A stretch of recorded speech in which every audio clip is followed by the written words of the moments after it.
that she can be up to a job that requires her. I love what the gentleman in the park said. Yeah. Basically, you're a public figure. You're running for president. You gave up your right to be silent and not answer the hard questions. Well, and she hasn't had it for 3.5 years. She's the vice president, too, who was in charge of the border. Exactly. Well, Kamala Harris has reversed on a number of policies she previously supported, from the border to fracking to Medicare for all. However, there may be a new one to add to the list. This actually is Kamala Harris in 2019. Watch carefully. Plastic straws are a big thing right now. Yeah. Do you ban plastic straws? I think we should. Yes. I mean, look, I'm going to be honest. It's really difficult to drink out of a paper straw when you had, if you're just, like, if you don't gulp it down immediately, it starts to bend. Yes. And then, you know, the little thing catches it. And then, you know, but so we got to kind of perfect that one a little bit more. Oh, yeah. Okay. So her campaign now says, quote, she doesn't support banning plastic straws, end quote. Richard, what was that? I mean, I don't know why we're having a conversation about plastic straws. No, we're having a conversation about flip-flopping, and one of the examples happens to be something so basic Harris, that we could just do basic. But we Harris, don't even have to do difficult. We can't understand it. But you can't have both. You can't have both. Both things cannot be true. She cannot be not laying out policy, and we're having a conversation about her evolution on policy. Those two things cannot be mutually exclusive. How is so what it you're evolutionary, seeing, though, for her to not be able to articulate something as simple as a straw, which is why we showed it to you. The campaign had to clean it up. She didn't clean it up. Hello guys, welcome. It's becoming painfully obvious that Kamala Harris is being shielded by the media. And let's be real, this isn't a one-off. This is a pattern where we're seeing over and over again.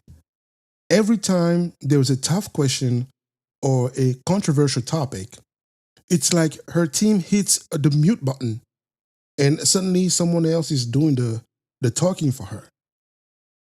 Look, if you're running for the highest office in a land, you can't just hide behind press releases and scripted answers.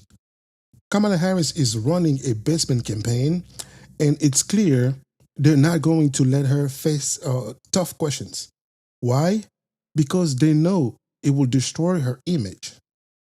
She's changed her stance on several policies, but she never addresses it. How do you go from being tough on crime as a prosecutor to pushing progressive policy on criminal justice reform, and no one is asking you why? Take a look at the Biden-Harris campaign from 2020. Barely any interviews, and we're seeing the same strategy here. A Washington Post analysis even showed that how Harris avoids press conferences and public appearances with unscripted moment. We've seen this before, media shielding a candidate, all to protect her from her own weaknesses. So, yeah, don't expect to see Kamala sitting down for a live interview anytime soon. I don't think it will ever happen. This basement campaign strategy is all about avoiding damage. It's clear as day. They're keeping her away from any situation where she might be exposed as out of touch or worse, unqualified. They're giving her a free ride to Election Day, and we need to wake up and demand more transparency. But what we're saying here is over and over again, and she's giving you new policy positions that she's seen because of her time as vice president, because of her time in the United States Senate, that she's making evolution on those. About banning straws? The fact that she doesn't like them because they're little bendy things. No, I mean, I think that's a minor issue, but we've also seen her move on fracking to say that there are parts of the country where fracking can work, and not only that, but fracking has become more safer over the past couple of years. Well, it's all that's a flip-flop, and the videos are not that far apart. It's an evolution, not a flip-flop, but fair enough. Well, one man's evolution is this woman's flip-flop. But you can't say that she's not talking about policy and we're having a debate about her policies. All right, let's move. 4 days. Yeah, no, we can't. We actually can't have the debate because, again, it's spokesmen who keep coming out and saying her positions are reversed. And then when she did have an interview, she dodged the issue of fracking and said, now, oh, yes, now fracking. I think the problem with that video shows exactly why you're not having anything. That video shows exactly why she's not doing unscripted interviews. Hang on a second. I'll let you finish. Unscripted interviews are not being done because of those kind of clips right there. And if she changes, fine. But I'm afraid right now, if someone running for president, if somebody told her before she went out on stage that this audience likes non-flavored Lay's potato chips instead of Ruffles, she would be all of a sudden, who formerly had a bag of Ruffles in her hand, would say she wanted the Lay's potato chips. She's actually pandering for votes, Doug, and that's the problem. And this commentator is like just nails it. She tailors her message to whatever audience she's in front of. In North Carolina, well, let's figure out what North Carolinians want to hear. In the Midwest, let's switch it up again. I mean, here's the issue. When you're running for office, your message should come from your convictions, not from a checklist of what you think the audience wants. This isn't a game of filling a blank based on geography.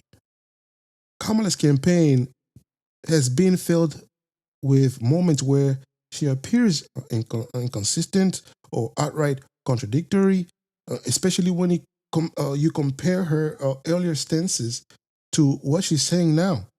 And guess what? When people start noticing that inconsistency, her campaign puts her in a hiding. It's like, oops, don't ask it that question or she might trip up. It's pandering at its finest. She's not out there speaking from the heart. She's trying to win over everyone by being whatever the room needs her to be. That's why people are frustrated. How can you trust a leader who can change their tune based on the audience? We've seen this before, but it feels especially bad now with the stakes so high. To be real, it's disappointing that we are at the point where someone running for the highest office in the land is dodging tough question and tailor the message to whatever crowd they're in front of. It's not leadership. It's political performance. We need candidates who stand firm in their beliefs and can answer the tough questions. If you're hiding from scrutiny, how are we supposed to trust you to lead? So I watched a clip where Coleman Hughes on CNN laid out why Kamala Harris is being shielded from press conferences and sit-down interviews. And honestly, he's right. The reason is pretty simple. The fourth thing that Carville should have written is that Kamala should continue her strategy of avoiding unscripted interviews, because I think we know, if we're being honest, from the past several years of seeing her as vice president, that she can be a gaffe machine in unscripted moments. And her strategy over the past month has basically been to do no interviews, except for the one with CNN. And that's basically worked. I mean, the polls are showing it's worked. So when the polls are showing that your strategy is working, you keep doing what's working, which is, no unscripted moments and let Trump destroy himself. Yes, Kamala is a gaffe machine, and both the Democrats and the media know it. The Republicans definitely know it. And let's face it, the American people know it too. Like, when Kamala is on script, teleprompter rolling, notes in front of her, she looks the part, strong, confident, knowledgeable. But take that away, it's a different story. She stumbles, veers off track, and exposes a lack of depth in key areas like foreign policy, economics, and environmental issues, and exposes her pretty much. It's like without a crutch, her brain just checks out. Sure, she got experience as a prosecutor, and sure, she knows the ins and outs of the legal system, but when it comes to broader political and public policy issues, not so much. So why does her campaign keep her away from tough questions? Because they know she's not ready to handle them.